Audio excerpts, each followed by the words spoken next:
तो आज का टॉपिक है simultaneous solution of simultaneous equation. अच्छा, साइमल्टेनियस इक्वेशन क्या होती हैं? जितने अननोन हो उतनी इक्वेशन दी हों उनको सॉल्व करके हम अननोन की वैल्यू निकालते हैं। जैसे यहाँ पर 3 अननोन है। कौन से अननोन है? एक्स वाई जेड, और 3 ही इक्वेशन दी हैं। 4 एक्स वाई जेड डब्ल्यू होता तो 4 इक्वेशन होती। तो जितने अननोन हैं उतनी इक्वेशन दी हैं, उनको सॉल्व करके हम क्या निकालते हैं? एक्स वाई जेड की वैल्यू निकालते हैं। तो ऐसे तो हमने बहुत सारी मेथड पढ़ी इसको निकालने की। सबसे अच्छी बात क्या है इस टॉपिक में कि इसका आंसर हमारे पास पहले से कैलसी में रहता है, फिर हमें सब जो मेथड से पूछ रहा है उसी मेथड से हम उसको निकाल देते हैं। तो इसको निकालने की जो हमारे सिलेबस में मेथड हैं वो कौन कौन सी हैं? इसको निकालने की साइमल्टेनियस इक्वेशन से एक्स वाई जेड निकालने की, एक्स वाई जेड की वैल्यू निकालने की method, Gauss elimination method, Gauss Jordan method, kraut method, Gauss Seidel method, relaxation method. ये दोनों सिंपल हैं, कोई एक आती है। इन दोनों इनडायरेक्ट मेथड हैं, इनमें से कोई एक आती है। कभी कभी ये भी आ जाती है क्राउट मेथड। तो फिर देखिए, थोड़ा सा मैं अपर ट्रायंगुलर के बारे में, अपर ट्रायंगुलर मैट्रिक्स क्या होती है वो बताना चाहता हूँ। जैसे एक मैट्रिक्स है, ये वाली मैट्रिक्स कितनी रो है? 1 रो, 2 रो, 3 रो 4 कॉलम है। तो क्या है कि इसका डायगोनल क्या है? इस कॉर्नर से स्टार्ट किया ऐसा, तो ये इसका डायगोनल है 2 1 -3। तो ये मैट्रिक्स है। तो अपर ट्रायंगुलर मैट्रिक्स क्या होती है कि डायगोनल से नीचे के नंबर 0 हों, नीचे वाले, मतलब इसके डायगोनल नीचे कितने नंबर हैं? ये वाले। ऊपर के हों या नहीं हों उससे मतलब नहीं, बस नीचे का क्या है? मस्ट है। तो जैसे ये देखिए, अगर ये डायगोनल है तो इसके नीचे के नंबर 0 हैं तीनों। ये इसका डायगोनल है, इस कॉर्नर से स्टार्ट किया, इसके नीचे के नंबर 0 हैं। ये डायगोनल है, इसके नीचे के नंबर 0 हों। इसके यहाँ ऊपर के हों या नहीं हो इससे मतलब नहीं है, बस नीचे के कम से कम कितने मस्ट हैं? ये 3 नंबर। अब ये 3 नंबर 0 करने के लिए हम फिक्स ऑपरेशन हमारे पास कौन से 3 नंबर? एक ये वाला, इसको फर्स्ट मान लिया, इसको सेकंड मान लिया, इसको थर्ड मान लिया। तो देखो ये फिक्स ऑपरेशन, ये R2 R3, R2 R3 में से पहली बार क्या सेपरेट करते हैं? R1। डिब्बा इसलिए लगा रहा हूँ कि क्वेश्चन के डिमांड के हिसाब से नंबर आ जाएंगे इसके। तो इससे ये वाला 0 हो जाएगा फर्स्ट वाला, इससे सेकंड वाला 0 हो जाएगा। इतने में क्या है? एक नई मैट्रिक्स बन जाएगी, कन्वर्टेड इन न्यू मैट्रिक्स।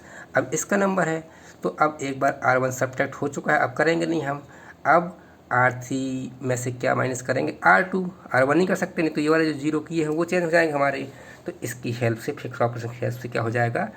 ये 0 हो जाएगा। कौन सा? तीसरा वाला। तो ऐसे हम अपर ट्रायंगुलर में चेंज कर लेते हैं। लेकिन इस अपर ट्रायंगुलर की ज़रूरत कहाँ पड़ती है वो हम देखते हैं। जैसे कि मान लीजिए एक ऐसी साइमल्टेनियस इक्वेशन है, इसको मैट्रिक्स फॉर्म में हम कैसे लिख सकते हैं? a into X equal to B. A क्या होता है? ये कोफिशिएंट नंबर, इसका जो कोफिशिएंट है उसको कोफिशिएंट मैट्रिक्स ही बोलते हैं। बी क्या है? ये वाले नंबर, इसको हम कॉलम मैट्रिक्स ही बोलते हैं। तो ये ए की वैल्यू है, एक्स क्या है? एक्स वाई जेड, और ये बी की वैल्यू है। वापस अगर रो का कॉलम इंटू करें, मतलब 2x + 3y + z equal to 5, ये बन गई। तो ऐसे इससे हम मैट्रिक्स से वापस इक्वेशन फॉर्म में चेंज कर सकते हैं। तो एक हमने साइलेंट कर दिया किसको? एक्स वाई जेड को, तो यहाँ डैश डैश कर दिया, मतलब साइलेंट कर रहा हूँ थोड़ी देर के लिए। तो इसको क्या बोलते हैं? Augmented matrix. किसको? ए और बी के बीच में हमने डॉट डॉट लिख दिया, उसको हम क्या बोलते हैं? Augmented matrix. अब इसका डायगोनल क्या है? 2 - 2 5, 2 - 2 5। इसके नीचे कितने नंबर 0 हैं? ये इन तीनों को 0 करना है। तो इन 0 को 0 करने के लिए हमने अभी फिक्स ऑपरेशन बताए हुए थे, ऐसा ये फिक्स ऑपरेशन करते हैं। तो एक मेथड से हम देखते हैं, पहली मेथड कौन सी है? Gauss elimination method. देखिए हमने फिर से बता दिया अलग से, ये अपर ट्रायंगुलर है, डायगोनल से नीचे वाले नंबर 0 हों, ऊपर का मतलब नहीं हमें। ये फिक्स ऑपरेशन है, एलिमिनेशन। तो क्या है, जैसे कि मान लीजिए सब क्वेश्चन आ गया, solve by Gauss elimination method, और ऐसी इक्वेशन दे दी। तो हम जानते हैं कि a into X equal to B इसका मैट्रिक्स फॉर्म होता है। तो इसकी augmented matrix a dot dot B क्या हो जाएगी? 1 1 1 9, ये 1 1 1 9, ये 2 - 3 4 13, 2 - 3 4 13, इस तीसरी वाली हो जाएगी। अब इसका डायगोनल क्या है? 1 - 3 5। इसके इन तीनों नंबर को हमें क्या करना है? 0 करना है। पहले किसको 0 करते हैं? फर्स्ट ये है, सेकंड ये है, फिर नई मैट्रिक्स बन जाने के बाद थर्ड ये वाला होता है। तो इसको और इसको 0 करते हैं, ये फिक्स ऑपरेशन है। कौन सा? R2 - R1। अब हमने ऐसा हाथ रख के देखा इतना, R2 में 2 है, R1 में 1 है। अगर इस R1 वाले में 2 का इंटू हो जाए तो यहाँ भी 2, यहाँ भी 2, इससे 0 हो जाएगा। हमें जिसको 0 करना और जिससे करना है उस पर फोकस करना है, बाकी पूरी इक्वेशन से, रो से और मैट्रिक्स से मतलब नहीं है हमें। ठीक है, अब देखो R3 माइनस R1 तो फिक्स था, ये हमें लिखा हुआ था सर R3 माइनस R1। तो अब ऐसे हाथ रख के दिखाया, इसमें यहाँ पर 3 है और यहाँ पर 1 है, तो इसमें 3 का इंटू कर देगा, इसमें R1 में 3 का इंटू तो 0 हो जाएगा। मान लो यहाँ पर 5 होता है ऊपर R1 में, तो 5 का इसमें इंटू और 3 का इसमें इंटू, एक दूसरे का इंटू कर देते हैं हम, ऐसे निकाल लेते हैं हम। तो फिर ये देखिए इसका रिजल्ट जो है, मतलब ये दोनों 0 होने वाले हैं। साइड में देखिए ये R2 क्या है, 2 माइनस 3 4 13, 2 माइनस 3 4 13। अब R1 में 2 का इंटू, ये R1 है, R1 में किसका इंटू 2 का, तो 2 2 2 18, 2 2 2 18। साइन कौन सा है, माइनस का, तो minus minus minus minus minus किया तो ये 0 हो गया, जिसके लिए हम कर रहे थे सब, ये 0 हो गया। और ये -5, ये +2 -5, इसको यहाँ उतार दिया, क्योंकि R2 का रिजल्ट ये है, R3 का रिजल्ट हम यहाँ पर लाएंगे, ये R3 है। देखिए R3 की वैल्यू 3 4 5 40 ये, और R1 में 3 का इंटू, इस R1 में 3 का इंटू 3 3 3 और 8 9 3 या 27, साइन माइनस का है, तो ये इतना रिजल्ट आ गया। तो इससे क्या हो गया कि जो हम ये फर्स्ट वाला इसको 0 करना चाहते थे, सेकंड इसको करना चाहते तो हो गया 0। अब इसका नंबर है कौन सा operation, R3 minus R2 fix होता है, R3 माइनस R2, लेकिन हम ये देख रहे हैं इसको 0 होना है किससे, इससे। अब R1 से तो कर नहीं सकते, ये 0 किससे होगा, इससे तो कर नहीं देंगे, हाँ वहाँ इससे करेंगे। अब यहाँ माइनस होता था, लेकिन जिसको 0 कर रहे हैं, किसको, 1 को, किससे कर रहे हैं, ऊपर वाले से, R2 वाले से। अगर किसी एक में भी अल्टरनेट साइन है, प्लस या माइनस, एक में प्लस एक में माइनस, तो यहाँ प्लस साइन लगता है। यहाँ माइनस होता -1 तो यहाँ माइनस आता, दोनों प्लस होते तो यहाँ माइनस आता, लेकिन एक में प्लस एक में माइनस आने से यहाँ प्लस आ गया। सही है ना, प्लस ऐड करने पे होगा। तो इसमें 5 की कमी है, किसमें, R3 में, तो 5 का इसमें इंटू, इसमें तो कुछ नहीं करना है, तो ये 5R3 प्लस R2। इसका रिजल्ट हमने यहाँ पर है, देखो ये क्या है, ये है हमारा 5R3, मतलब 0 5 10 और 13 5 या 65, 0 5 10 65, और ये है R2। ऐड करना है मतलब प्लस करना है, 0 0 जो लाना चाहते थे 12 में इतना, ऐसा आ गया। लो अपर ट्रायंगल बन चुका है, अपर ट्रायंगल बन चुका है। जो डैश के अंदर क्या था, XYZ, इसको हमने बाहर निकाल दिया, XYZ को, इसको साइड कर दिया, वो तो हमने सॉल्व करने के लिए किया था। अब इसकी 3 इक्वेशन हमने अलग से बना ली। कौन सी इक्वेशन, पहली x का नंबर y का z का होता है इक्वल टू का, तो x plus Y plus Z equal to 9। दूसरी ये तो 0 हो गई, -5y plus 2z equal to -5, रो का कॉलम में करते ना ऐसा। और तीसरी थर्ड वाली इक्वेशन 12z इक्वल टू 60, तो थर्ड से z निकाल लिया हमने, थर्ड से क्या निकाल लिया, z निकाल लिया। इस z की वैल्यू को सेकंड में रख दिया, तो उससे y निकल आएगा, और उसको हमने किस में रख दिया, फर्स्ट में रख दिया, तो उससे क्या निकल आएगा, x निकल आएगा। इस तरीके से हमने, इस टाइप से हमने M1 में भी किए थे क्वेश्चन, ठीक है ना। अब देखिए एक होमवर्क है, ऐसा होमवर्क दिया है, इसे गॉस एलिमिनेशन से करना है। आंसर हमारे पास पहले से रहेगा, लेकिन हमें जो मेथड होती है, आंसर कैसे रहेगा, हम कैसे से निकाल चुके होंगे, जो मेथड रहती है उससे हम करते हैं, तो इसको करके देखिएगा। अब देखिए अगली मेथड है गॉस जॉर्डन मेथड। ये होता क्या है कि A डॉट डॉट B तो हमने निकाल लिया, मान लो ऐसा किसी क्वेश्चन का ऐसा A डॉट डॉट B आ रहा है इक्वेशन का। अब इसमें क्या होता है, 3 स्टेप में इसको करते हैं। देखिए क्या अंतर होता है वो बाद में कंपेयर करिएगा आप। इसमें ये करते हैं, पहले स्टेप में हम इस सेकंड रो, कौन सी, फर्स्ट सेकंड थर्ड, सेकंड और थर्ड रो से हम x हटाते हैं, क्या, to eliminate x from second and third row. कैसे हटाते हैं, क्या माइनस करते हैं, R1 को माइनस करते हैं, तो ये दोनों क्या हो जाएंगे, 0, ये दोनों 0 हो जाएंगे, बाकी तो हमें मतलब नहीं, जो भी आ जाए, ठीक है। किस ऑपरेशन से, इससे। अब क्या है, पहली रो इसको एज इट इज उतार देते हैं, सेम रहती है। अब अगला स्टेप में क्या करते हैं, y एलिमिनेट करते हैं, किससे, फर्स्ट वाली और थर्ड वाली से, फर्स्ट वाली रो और थर्ड वाली से। तो सेकंड रो को एज इट इज रखते हैं, मतलब जो ये वाली रो थी इसको एज इट इज हो जाती है सेकंड रो। तो अब क्या माइनस होगा, R1 माइनस R2 और R3 माइनस R2, मतलब R1 R3 में से R2 ही माइनस होंगे, क्योंकि सेकंड रो को एज इट इज रहती है। इस तरीके से तीसरा, तो इससे क्या हो जाएगा, इस R1 का ये वाला y 0 हो जाएगा क्योंकि ये y का नंबर होता है, ये x का, ये z का, और तीसरे इक्वेशन का थर्ड वाले का ये 0 हो जाएगा इस ऑपरेशन की हेल्प से। अब अगले स्टेप में हम क्या करते हैं कि फर्स्ट रो और सेकंड रो से हम z एलिमिनेट करते। z मतलब ये z के नंबर ये वाले हैं, ये तो इक्वल टू के थे, तो ये दोनों किए हमने। और कांस्टेंट कौन सी इक्वेशन रहेगी, थर्ड वाली, जो ये 0067 है, ये ऐसे उतर जाएगी। तो R1 R3 में से इस बार क्या माइनस होता है, R1 R2 में से R3, पहली बार में R1 फिर R2 फिर R3 माइनस होता है, ठीक है ना।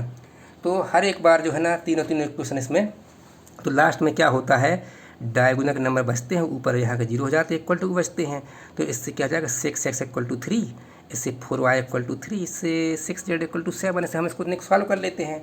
एक क्वेश्चन से देखते हैं जल्दी से। देखिए Gauss Jordan method, apply Gauss Jordan method. ये एक क्वेश्चन दी हैं, हमने क्या इसको फर्स्ट सेकंड थर्ड मान लिया। इसकी आर्गुमेंटेड मैट्रिक्स क्या हो गई, 1 1 1 9, ये 1 1 1 9 ऐसे हमने कर लिया। अब पहले स्टेप ये तो हो गई इक्वेशन। अब हमें क्या करना है, टू एलिमिनेट एक्स, किससे एलिमिनेट करना है x, from second and third. Second और थर्ड रो से जो फर्स्ट वाला जो एक्स इसी को बोलते हैं ना, ये रो जरूर है, पूरी रो है, लेकिन एक्स तो ये वाला है, ये वाई वाले हैं, ये जेड वाले हैं, क्योंकि X Y Z equal to वाला है। तो ये कैसे करेंगे, ये ऑपरेशन है कौन सा, R2 minus R1, R3 minus R1। अब हाथ रख के इसमें देखा, R2 माइनस R1 में 2 कम है तो 2 का इंटू कर दिया, ऐसे R3 माइनस R1 3 R1, यहाँ पर 2 R1 ऐसे कर दिया। इसका रिजल्ट ये है, देखो यहाँ पर क्या है, R2 2 माइनस 3 4 13, 2 माइनस 3 4 13, और 2 R1 2 2 2 18, ऐसा इसको यहाँ उतार दिया। ऐसे R3 का रिजल्ट जो है वो यहाँ उतार दिया। अब क्या है, पहले स्टेप में एक्स वाला एलिमेंट हो गया, पहली वाली रो एज इट इज़ थी, फर्स्ट रो क्या है एज इट इज़ थी। अब सेकंड स्टेप में क्या है, सेकंड स्टेप में हम वाई एलिमेंट करते हैं, किससे, फर्स्ट वाली और थर्ड वाली इक्वेशन से। तो वाई किससे चेंज करेंगे, फर्स्ट वाली से ये वाला हटाना है हमको, और ये वाला कौन सा operation, R2 R1 minus R2 और R3 माइनस R2। ये प्लस क्यों आ रहा है, देखो इससे ऑपरेट होना है ये R2, इससे इसको 0 होना है, इसके 0 होना है, और एक में अगर दोनों जिससे 0 कर रहा है और एक भी साइन अल्टरनेट हुआ, एक का प्लस एक का माइनस, तो यहाँ प्लस आने लगता है। तो इसको इससे कर रहा है तो ये प्लस माइनस हो गया है, इसको इससे कर रहे हैं तो क्या हो रहा है, प्लस माइनस हो रहा है। तो अब क्या हो जाएगा, R1 माइनस R2 प्लस का साइन आ गया, R1 में 5 का इंटू और ये प्लस R2, ऐसे R3 में 5 का इंटू तो 5R3 प्लस R2, तो ये 0 हो जाएगा। तो इसका रिजल्ट कहाँ पर है, ये देखिए, ये R1 वाले का रिजल्ट है 50740, यहाँ लगा दिया, और ये R3 वाला रिजल्ट है तो इसको कहाँ लगा दिया, यहाँ पर। Y वाला 0 हो चुका है ये। तो हमने देखा कि स्टेप सेकंड की मैट्रिक्स ऐसी आ गई है, Y वाला 0 हो चुका है Y। अब बीच में अब देखिए क्या है कि थर्ड स्टेप में जेड एलिमिनेट किससे करना है, फर्स्ट और सेकंड, मतलब 7 वाला और 2 वाला, इससे जेड हटने वाला है। लेकिन अगर हमें लगता है कि बीच में कोई रो किसी नंबर से डिवाइड हो रही तो कर देंगे। तो थर्ड रो किससे डिवाइड हो सकती है, 12 से। तो थर्ड रो को डिवाइड किया तो ये कितना आ गया, इतना आ गया, ये 12 से डिवाइड किया, तो बाकी तो कोई प्रॉब्लम नहीं है। अब तीसरा स्टेप जो हम जेड एलिमिनेट करते हैं, तो हमने क्या कर दिया था स्टेप में कि किससे, ये फर्स्ट वाली रो और सेकंड वाली रो से क्या करते हैं हम, जेड एलिमिनेट करते हैं। और इसमें तीसरी वाली जो इक्वेशन है, मतलब ये वाली 0 0 1 5, ये एज इट इज़ रहेगी। एज इट इज़ मतलब ये देखिए हमने कहाँ उतार दी, हमने इसको ऊपर से जो आया था ना 0 0 1 5, ये 0 0 1 5 उतार दी हमने। एक बार ये तीसरे वाले नंबर को एज इट इज़ रही कांस्टेंट। ऑपरेशन कौन सा है, R1 minus R3, R2 minus R3, मतलब इसको R1 में से R3 माइनस होना है और R2 में से R3। तो ये क्या हो जाएगा, ये जब R1 माइनस R3 होगा तो R3 में 7 का इंटू, ये हाथ रख के देख लीजिए, R1 R3 तो R3 में 7 का इंटू। जब R2 R3 की बारी आ गई तो R3 में 2 का इंटू है, 2 का इंटू R3 में, R2 माइनस 2 R3, ठीक है ना। तो इसका रिजल्ट ये है और इसका रिजल्ट यहाँ पर है। तो इससे ये Z0 हो चुका है। अब क्या है कि हो चुका है। अब देखो इसको आप बोलते हैं बैक सब्स्टिट्यूशन, मतलब आंसर निकाल रहे हैं। अब इसको अलग जो एक्स वाई जेड छुपा हुआ था यहाँ लगा दिया एक्स वाई जेड। अब इससे 5x प्लस ये तो 0 y 0 z हो गया इक्वल टू 5, इससे x क्या आ गया 1 आ गया। इस तरीके से ऐसा लिख जरूर दिया है। तो इसका 0x minus 5y plus 0z equal to -15, मतलब y इक्वल टू 3 आ गया और z इक्वल टू ऐसा क्या आ गया 5 आ गया। इसी क्वेश्चन को हमने अभी किससे निकाला था, गॉस एलिमिनेशन से। तो क्या अंतर है देख लीजिएगा। इसमें सब डायगोनल नंबर बचते हैं और ऊपर के सब 0 हो जाते हैं। तो इस तरीके से करना है इसको। तो देखिए अब नेक्स्ट मेथड है क्राउट मेथड या फैक्टराइजेशन मेथड, ठीक है ना। तो ऐसी साइमल्टेनियस इक्वेशन दी हैं तो इसको हम मैट्रिक्स फॉर्म में ax इक्वल टू बी हमने बताया था, ये a की वैल्यू है, x की वैल्यू है, b की वैल्यू है। अब एक बात और है कि जो a के नंबर हैं, एक कोई मैट्रिक्स नंबर है, इसको नंबर क्या बोलते हैं a11 a12, मतलब पहली रो पहला column, first row second column, first row third column ऐसा बोलते हैं। ये 21 का मतलब second row first column, second row first column का नंबर है, ये सेकंड रो सेकंड कॉलम का नंबर है। तो ये 22 ये 23 ऐसा होता है। ये इसकी ज़रूरत पड़ने वाली है। अब देखिए क्या होती है मेथड ऐसी होती है कि सबसे पहले हम क्या निकालते हैं, एल मतलब लोअर ट्रायंगुलर मैट्रिक्स और यू मतलब upper triangular matrix. Lower triangular मतलब डायगोनल के ऊपर वाले 0 हों, अपर ट्रायंगुलर में डायगोनल से नीचे वाले नंबर 0 थे। इस टाइप से डायगोनल के ऊपर के नंबर 0 और अपर ट्रायंगुलर डायगोनल के नीचे नंबर 0 होते हैं। तो क्या निकालना पड़ता है, मेथड होती है C L U equal to A, मतलब ये जो मैट्रिक्स है जो कि क्वेश्चन में दी रहेगी, इसको दो पार्ट में तोड़ दिया, एक आधा लोअर ट्रायंगुलर आधा अपर ट्रायंगुलर। अभी टूटने के चक्कर में अब इसकी कुछ वैल्यूज़ होंगी, अपने आप निकालनी पड़ेंगी वैल्यू। कौन सी वैल्यू, ये 9 वैल्यूज़, 3 वैल्यूज़ ये हैं और 6 वैल्यूज़ ये हैं। ये निकालेंगे और बाकी जब वैल्यू आ जाएंगी इसका इंटू करेंगे तो इतना बन जाएगा, लेकिन हमें इंटू करना नहीं है, हमें तो इसका यूज़ करना है। तो क्या निकालते हैं हम, एल और यू निकालते हैं। कैसे, ए इक्वल टू ए होता है, इसकी हेल्प से निकालते हैं। अभी देखते हैं कैसे निकालते हैं। जब एल और यू आ जाएगा तो सेकंड स्टेप में हम क्या करते हैं, हम भी निकालते हैं। कैसे निकालते हैं, एल इंटू भी इक्वल टू बी। एल आ जाएगा फर्स्ट स्टेप से और बी मतलब जो कॉलम मैट्रिक्स मतलब इसको बोलते हैं, ये सही है ना बी। तो और भी मतलब V1 V2 V3, तो इसकी हेल्प से एल और बी तो पहले से आ चुका होगा, भी मतलब V1 V2 V3 हमारा हम निकाल लेंगे। अब भी क्यों निकालना है, क्योंकि थर्ड स्टेप में जरूरत पड़ेगी। तो now we find the value of X Y Z. कैसे, u into X equal to B हमने सेकंड स्टेप से निकाला, u हमने फर्स्ट स्टेप से निकाला, x क्या होता है एक्स वाई जेड। तो ऐसे 3 स्टेप में हम करते हैं। पहले स्टेप में एल और यू निकाला, दूसरे में हमने भी निकाला, तीसरे में हमने एक्स वाई जेड निकाला। एक क्वेश्चन से हम देखते हैं। जैसे ये क्वेश्चन है सॉल्व बाय क्राउट मेथड, ये कौन नाम क्या है, फैक्टराइजेशन मेथड। ये इक्वेशन दी हैं तो हमने क्या लिखा कि the given equation return as A into X equal to B. ये ए है ये बी है। ए कितना है 10 1 1 2 10 1 2 2 10 ये, और बी क्या है ज़रूरत पड़ेगी आगे जाके हमें। अब पहला स्टेप हम क्या निकालते हैं, फर्स्ट स्टेप में हम एल और यू निकालते। कैसे, L into U equal to A. L की वैल्यू हमने ये लिखी थी, यू की ये लिखी, तो ये हमारा क्वेश्चन में दिया है। अब बड़े ध्यान से यहाँ पर हमें अच्छे से इसको फोकस करना है। देखो कैसे निकालते हैं हम, हमेशा रो का कॉलम में इंटू करते हैं। फर्स्ट रो फर्स्ट कॉलम ये है, फर्स्ट रो सेकंड कॉलम ये है, फर्स्ट रो थर्ड कॉलम ये है। तो कैसे, जल्दी से देखिए यहाँ पर ये क्या हो जाएगा, इसका इसमें इंटू, तो 1 इंटू u11 प्लस इसका इसमें इंटू 0 प्लस इसका इसमें इंटू 0, तो इक्वल टू ये क्या होता है u11 और ये u12, तो ये क्या आ जाएगा u11। तो u11 कितना आ गया 11, सॉरी u11 आ गया 10। अब हमें ये 6 वैल्यू है और 3 वैल्यू निकालनी है, तब जाके हम सेकंड थर्ड पर पहुंच पाएंगे। थोड़ा सा यहाँ पर थोड़ा सा लेंदी हो जाता है। अब first row second column 1 into u12 plus ये इंटू 0 इंटू इतना 0 आ गया, प्लस 0 इंटू इतना 0 आ गया, इक्वल टू 1 और 2 1 2 ये है ऐसा, तो इतना आ गया। अब first row third column u13 plus 0 plus 0 u13 plus 0 plus 0 equal to कितना 1।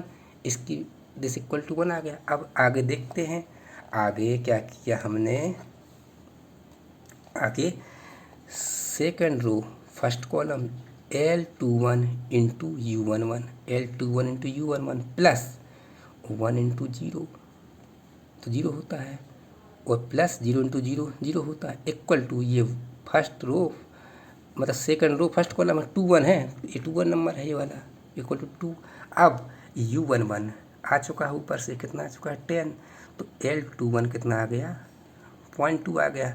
इस तरीके से सेकंड रो सेकंड कॉलम तो 2 10 आने वाला है, तो 2 में तो L21 into U12, L21 into U12 plus 1 into U22, 1 into U22 plus 0 हो गया, इक्वल टू 10 है, इतना आ गया।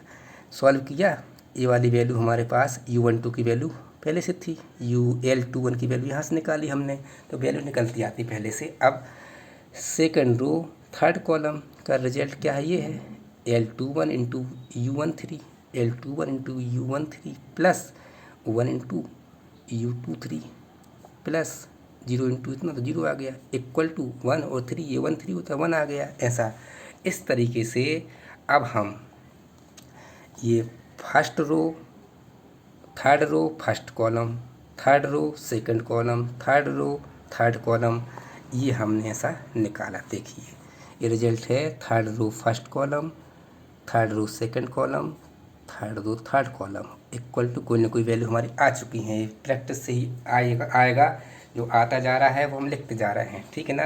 तो इस तरीके से हमने 9 वैल्यूज़ हमने ये 3 3 3 9 वैल्यूज़ निकाल ली। मतलब ये होता है एल हम मालूम है ना 1 0 0, L21 1 0, L31 L32 1, ये निकाल लिए, यू निकाल लिया ऐसा हमने। अभी आगे जाके काम आएगा। अब सेकंड स्टेप में, ये अभी थोड़ी देर में काम आएगा। तो सेकंड स्टेप में हम क्या निकालते हैं, हम निकालते हैं भी। कैसे निकालते हैं, L इंटू भी इक्वल टू बी। अब L कहाँ से आ चुका, ऊपर से अभी आया है। भी क्या होता है, V1 V2 V3, और बी क्या है, क्वेश्चन का जो राइट साइड है, कॉलम मैट्रिक्स 12 13 14। ये अब 3 इक्वेशन बनाई, पहली row first column, second row first column, third row first column. तो V1 plus 0 plus 0 equal to 12, V1 plus 0 plus 0 equal to 12, V1 क्या आएगा 12 आ गया। अगला point two V1 plus V2 plus 0 equal 13, ठीक है ना। तो क्या आ गया, ये V1 कितना, ये हमने पॉइंट टू V1 से लिख दिया देखो 13, और V1 आ चुका है 12। थोड़ा सा सॉल्व किया तो V2 कितना आ गया 10.6 आ गया। और इस तरीके से थर्ड रो कॉलम देखिए ऐसा किया तो ऊपर से V1 V2 की वैल्यू आ चुकी है, V3 कितना आ गया 9.7 आ गया। अब V1 V2 V3 की हमें थर्ड स्टेप में जरूरत पड़ने वाली है। मतलब हमारा V क्या हो चुका है, V जो है जो कि V1 V2 V3 होता है वो हो चुका हमारा 12 10.6 और 9.7। ये अभी काम आने वाला है थोड़ी देर में। कहाँ पर काम आएगा, यहाँ पर ना we find XYZ by U into X equal to B. U क्या है, U जो है वो अपर ट्रायंगुलर मैट्रिक्स है, अभी हमने निकाली थी। यहाँ पर ये देखिए ये U जो है इतना है, और X का मतलब तो XYZ होता है, और भी अभी हमने निकाला है, भी हमने ये निकाला है अभी जस्ट ऊपर इसके, तो हमने निकाला। अब इसकी फिर से 3 इक्वेशन बना दी, XYZ निकाल लिया। पहली equation 10x plus Y plus Z equal to 12, ये 10x plus Y plus Z equal to 12। अगली ये तो 0 हो गया, 0x 9.8y plus 0.8z equal to 10.6, ये अगली 9.7z इक्वल टू 9.7। तो थर्ड से z आ गया 1, 9.7 कैंसिल हो गया, अपन जाके इस z को हमने सेकंड में लगाया, फ्रॉम सेकंड z की रख दी यहाँ पर, तो y आ गया 1। और फर्स्ट से हमारा फर्स्ट में हमने y और z की वैल्यू ऊपर से रख दी, तो x कितना आ गया, x 1 आ गया। सबसे बड़ी बात यह है कि आंसर हम पहले से कैलसी से हम निकाल चुके होते हैं, तो हमें थोड़ा बहुत अगर प्रॉब्लम में जा रही है तो हमें अंदाज़ा रहता है कि आंसर कहाँ जा रहा है। ठीक है, एक होमवर्क देखते हैं। जैसे ये होमवर्क है, ये क्वेश्चन है, सॉल्व बाय क्राउड मेथड। एक क्वेश्चन क्या है, 3x + 2y + 7 z = 4, फिर 2x + 3y + z = 5 और फिर 3x + 4y + z = 7। हमने मान लो कैसी से ये आंसर निकाल लिया। हमारे दिमाग में फोकस है कि हमें आंसर इतना ही लाना है, हमें -1.25x का, 1.57y का, और ज़्यादा 4 डेसिमल लेने की जरूरत नहीं है। 2 डेसिमल ये बहुत होता है साइमल्टेनियस में, 2 डेसिमल तक ही करने वाले हम ये। ठीक है, तो इसका एल, फर्स्ट स्टेप में एल यू निकालते हैं, सेकंड स्टेप में हम क्या निकालते हैं, भी निकालते हैं, भी में एल की जरूरत पड़ती है। थर्ड स्टेप में हम एक्स वाई जेड निकालते हैं, उसमें यू की जरूरत पड़ती है, इसकी जरूरत पड़ती है, तो एक्स वाई जेड इतना आ गया। तो ये हम ऐसा मैच करते जाएंगे, ऐसा इस टाइप से। तो कहीं गलती हो भी गई तो टेंशन नहीं लेना, लास्ट में तो आंसर हमें आ ही जाएगा। ठीक है, इतना करना हमको।